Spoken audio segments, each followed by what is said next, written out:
یہ سن کر میری جان نکل گئی تھی۔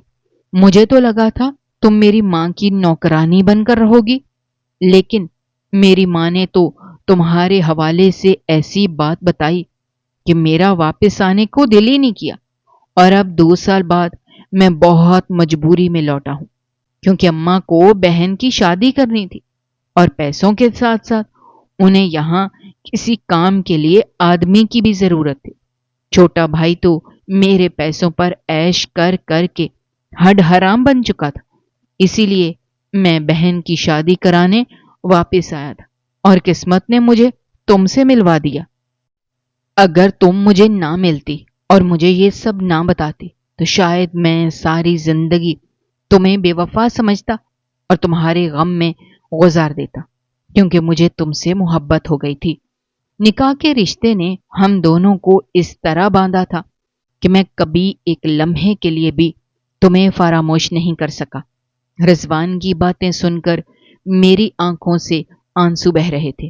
کیا کوئی ماں اتنی ظالم بھی ہو سکتی ہے؟ میں تو سوچ بھی نہیں سکتی تھی۔ مجھے رضوان کی بات سن کر اپنے ماں باپ کی اور بھی زیادہ قدر محسوس ہوئی۔ میری ماں نے میرے سر پر دوسرے باپ کا سایہ نہیں پڑنے دیا تھا۔ دوسری شادی کرنا غلط نہیں ہوتا، لیکن آج کے دور میں دوسری ماں یا دوسرا باپ کسی بچے کو اپنا نہیں پاتے۔ یہی رضوان کے ساتھ بھی ہوا تھا۔ رضوان نے مجھے سینے سے لگایا اور اپنی غلطی اور کوتاہیوں کی معافی مانگی۔ اسے اس بات پر افسوس تھا کہ اپنی ماں اور بہن بھائیوں کی فطرت جانتے ہوئے بھی کیوں وہ مجھے ان کے حوالے کر گیا۔ میں نے اور رضوان نے نئی زندگی شروع کر دی۔ رضوان دوبارہ پردیس نہیں گیا تھا، اس نے یہیں نوکری کر لی تھی۔ اللہ تعالیٰ نے ہمیں ایک بیٹا اور ایک بیٹی سے بھی نواز دیا ہے۔ آج میں ایک بہت اچھی زندگی گزار رہی ہوں، لیکن مجھے اپنے ماں باپ بہت یاد آتے ہیں اور اس بات پر بہت پچھتاوا ہوتا ہے کہ میں نے کبھی ان کی قدر نہ کی، اور اس بات کا احساس مجھے اس وقت اور بھی زیادہ ہوا جب میں خود بھی 2 بچوں کی ماں بن گئی۔ مجھے معلوم ہے میرے دل میں اپنی اولاد کے لیے کتنی محبت ہے، حالانکہ میں بھی اپنی ماں کی طرح انہیں ہر قسم کی آسائش نہیں دے سکتی، لیکن دعا مانگتی ہوں کہ انہیں کسی طرح کی کوئی کمی نہ ہو، بالکل اسی طرح جیسے میری ماں میرے حق میں دعائیں مانگا کرتی تھی۔ شاید میری ماں کی ہی کوئی نیکی قبول ہوئی تھی جو مجھے رضوان جیسا ہم سفر ملا تھا، ورنہ شاید میں آج بھی در در کی ٹھوکریں کھا رہی ہوتی۔ میری سب سننے والوں سے یہی گزارش ہے کہ اگر آپ کے ماں باپ زندہ ہیں تو ان کی قدر کریں، ان کی خدمت کریں، ان کا خیال رکھیں، ان کی دعائیں لیتے رہیں، اور اگر وہ اس دنیا سے جا چکے ہیں تو ان کے ایصال ثواب کے لیے کچھ نہ کچھ پڑھ کر انہیں بخشتے رہیں، کیونکہ ماں باپ جیسا اس دنیا میں کوئی اور نہیں ہوتا۔ ہر رشتہ چھوٹ جاتا ہے، لیکن ماں کی ممتا کبھی ختم نہیں ہوتی۔ ماں تو وہ ہستی ہے جو اپنے بچوں کی بقا کی خاطر اپنے آپ کو قربان کر دیتی ہے، اپنا گلا کاٹنے سے بھی نہیں چوکتی۔ خدا را اپنے ماں باپ کا خیال رکھیں۔ ناظرین، مزید اس طرح کی سبق آموز کہانیاں اور واقعات سننے کے لیے ہماری ویڈیو کو لائک کریں، شیئر کریں اور ہمارے چینل کو سبسکرائب کریں۔ شکریہ۔ اللہ